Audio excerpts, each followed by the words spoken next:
नमस्कार, मैं सरिता सोनी और आप देख रहे हैं बीकेटी न्यूज 24। खबरों को विस्तार से जानने के लिए आइए चलते हैं खबरों की ओर। समाजवादी पार्टी बबीना विधानसभा के प्रभारी धर्मेंद्र यादव ने जनपद का दौरा किया। इस दौरान पार्टी को गति देने के लिए कार्यकर्ताओं के साथ गांव-गांव समीक्षा बैठक की। जमीनी कार्यकर्ताओं को पार्टी की जिम्मेदारी सौंपी गई। इस दौरान भाजपा युवा मोर्चा के जिला उपाध्यक्ष राजकुमार राजपूत ने समाजवादी पार्टी का दामन थाम लिया। सर्किट हाउस में पत्रकार वार्ता के दौरान बबीना विधानसभा प्रभारी धर्मेंद्र यादव ने बताया कि बुंदेलखंड क्षेत्र में खासकर झांसी के ग्रामीण क्षेत्र में रोस्टर के अनुसार बिजली उपलब्ध नहीं हो रही है। भाजपा सरकार का 24 घंटे बिजली का दावा फेल हो गया है। बुंदेलखंड क्षेत्र में सभी नहरें सूखी पड़ी हैं, जिस कारण पशु पक्षियों को पीने का पानी तथा ग्रामीणों को भारी जल संकट का सामना करना पड़ रहा है। करीब 10 वर्षों तक भाजपा में आस्था रखने के बाद भाजपा युवा मोर्चा के जिला उपाध्यक्ष रहे राजकुमार राजपूत ने सपा का दामन थाम लिया। उन्होंने कहा कि भाजपा की विचारधारा विपरीत दिशा में जा रही है। हर वर्ग के लिए समानता की सोच से प्रभावित होकर ही उन्होंने सपा का दामन थामा है।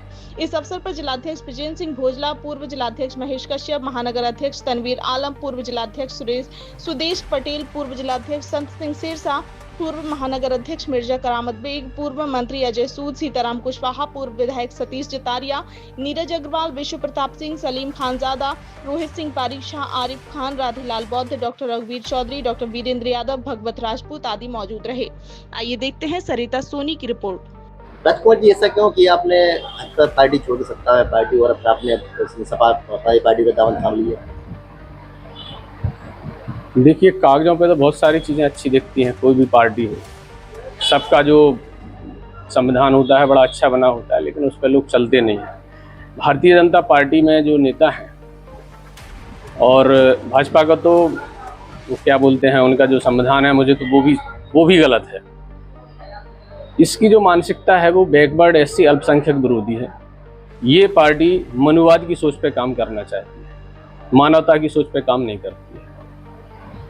और इस पार्टी में जो नेता है उनका एक ही काम चल रहा है कि सिर्फ कार्यकर्ता का उपयोग करो और उसके बाद जब अपनी कुर्सी पर बैठ जाओ, कार्यकर्ता की बिल्कुल सुनना नहीं है, अपना धन इकट्ठा करना है।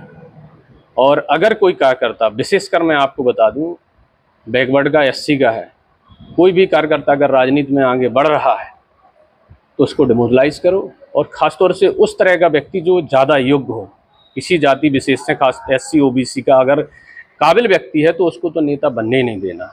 उस समाज का जो प्रतिनिधित्व के नाम पे जो बिल्कुल उनकी विचारधारा पे काम करे, जो उनके बिल्कुल इशारे पे नाचे, वो कहें आम को नीम तो राम को नीम कहे, इस तरह के लोगों को दिखावे के तौर पे पद दिए जाते हैं, राजनीतिक भागीदारी दी जाती है। अभी तक आपने भाजपा में क्या काम किए थे? भाजपा में मैं जिला उपाध्यक्ष था, युवा मोर्चा में। मेरी भाई पहाड़ी से जिला पंचायत सदस्य का चुनाव लड़ी थी। और कितने समय से जुड़े हैं आप?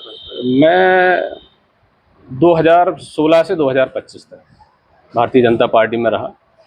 श्री राजीव सिंह पारीशाह विधायक जी, माननीय भाई साहब, उन्होंने मुझे ज्वाइन कराया था 2016 में। आज ये जो अभी राहुल गांधी और सपा का जो गठबंधन हुआ था, जी, तो जिस तरह से ये संविधान को लेकर के चल रहे थे, संविधान बचाओ, इससे कहाँ तक आप प्रेरित हुए जो सपा ज्वाइन करी? देखिए, ये जो चल रहा था ये भी सही था भाई। आप जिस देश के लाखों लोग कुर्बानी दे के और तमाम लोगों ने अपने तमाम सालें गुजारने के बाद जो संविधान बनाया, उसके खिलाफ आप अपनी सामंतशाही फासिस्टवाद, जिसको फांसीवाद कहें, उस सोच के साथ काम करना चाहते हैं, संविधान के खिलाफ काम कर रहे हैं आप, तो उन्होंने बिल्कुल सही कहा कि संविधान बचाओ। भाजपा में ऐसी स्थिति थी कि संविधान बचाने की नौबत आ रही थी।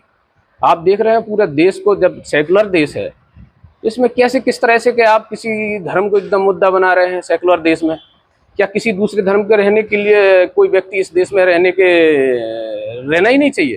भाई ये देश बना, कॉन्स्टिट्यूशन लिखा के तहत ये देश बना 1947। उसके पहले तो ये भारतीय उपमहाद्वीप था, तमाम छोटे छोटे राजा थे, सब राजाओं के अपने अपने संविधान थे, अपने अपने कायदे कानून थे। जब 1947 में ये देश बना, तब जाके एकीकृत होके एक नियम लागू हुआ, एक इस तरह से, तो 1947 में ही तो देश बना। और आप बात करते हैं बाबर के ज़माने की, ये क्या बेतुकी बात है भाई? बाबर आए थे, फिर कौन आया था, उसके पहले हुड आए थे, कौन क्या आया था, ये बेतुकी बातें करते हैं। आप मतलब भाजपा की राजनीति का एक ही काम है, वो कहते हैं ना डिवाइड एंड रूल, अंग्रेजों वाली। तो अंग्रेजों वाली राजनीति इनकी है, SC ST OBC को बांटो, हिंदू मुस्लिम को बांटो। हमको तो सत्ता हासिल करनी है और एन के एन प्रकार सत्ता में बने रहने के लिए कुछ भी करना पड़े, सत्ता हासिल हो जाए, सत्ता में बने रहने के लिए कुछ भी करना पड़े, दंगे फसाद कराना पड़े, हजारों लोगों की हत्याएं कराने पड़े, वो सब करेंगे, लेकिन सत्ता में रहेंगे। आपको क्या लगा कि आप समाजवादी पार्टी में काफी अच्छे माहौल में रहेंगे? देखिए, समाजवादी पार्टी को भी यहाँ की जनता ने देखा है और पिछले 10 साल से भारतीय जनता पार्टी की भी जनता को देख रहे हैं। समाजवादी पार्टी एक सेकुलर पार्टी है जो मानवतावादी सोच पर है।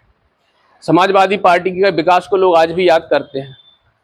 लोग बदनाम करते थे कि समाजवादी पार्टी में गुंडाई होती थी, ये गलत बात है। व्यक्तिगत दुश्मनी किसी के हैं तो वो तो हमेशा होंगी, चाहे समाजवादी हो, भाजपा हो या कोई भी पार्टी हो, राष्ट्रपति शासन हो। जो व्यक्तिगत दुश्मनी जो चलती है, किसी ने किसी के भाई को मार दिया, बेटे को मार दिया, तो लोग सरकार किसी के बदला लेते हैं, वो चीज़ें नहीं रुकती हैं।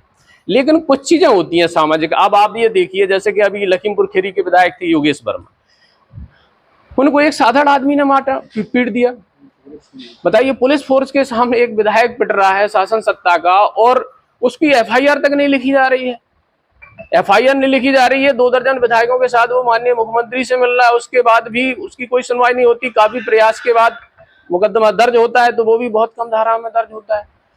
ये गलत है ना भाई। ऐसा तो नहीं होता है कि कम से कम इसलिए कि यार ये बैकवर्ड का आदमी, इसके साथ हम ऐसा करें। अभी माननीय मन्नू लाल कोरी जी के वो बेटा थे, ललितपुर की घटना, आपके बगल की घटना है, वो मंदिर में गए, उनको पुजारी जी ने बहुत बेइज्जती के साथ गाली गलौज करके मार धक्के दे के भगा दिया। ये सब चीजें क्या है?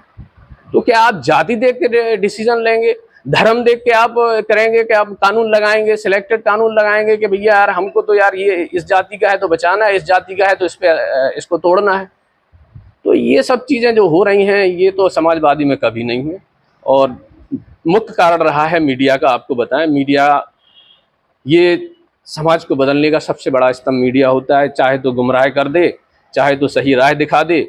अब जो गोदी मीडिया जो सब चल रहा है, यानी किसी की गोद में बैठा हुआ मीडिया, तो ये गोदी मीडिया जो जबरदस्त चल रहा है, ये ऐसी थोड़ी चल रहा है। मीडिया एक तरफा चल रहा है। भाजपा के खिलाफ कोई बात है तो कोई दिखाता ही नहीं है, और भाजपा के पक्ष में है तो भाजपा के पक्ष में है तो पूरे चैनलों पर वही चलेगी। मतलब बेतुकी बात भी चलेगी। प्रधानमंत्री जी क्या कर रहे हैं? प्रधानमंत्री जी आज फोटो खिंचवा रहे हैं। अब बताइए।